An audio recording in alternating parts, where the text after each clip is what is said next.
Posebno bih ove godine istaknula dva područja, to su privlačenje zaposlenje i uvođenje i razvoj.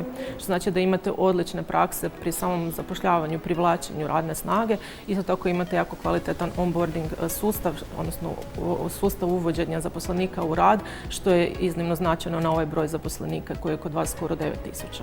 Drugo, evo, odlično razvijate vaše zaposlenike, imate i interne edukacije. Ovaj certifikat za Ured za upravljanje ljudskim resursima, ali i Hrvatsku poštu u cijelosti, predstavlja priznanje i potvrdu svim našim kontinuiranim ulaganjima u suvremene HR procese i alate. Drago mi je da smo kao poslodavac prepoznati da ulažemo u zadovoljstvo svojih radnika, da nam je bitna pozitivna radna atmosfera i bolji uvjeti rada.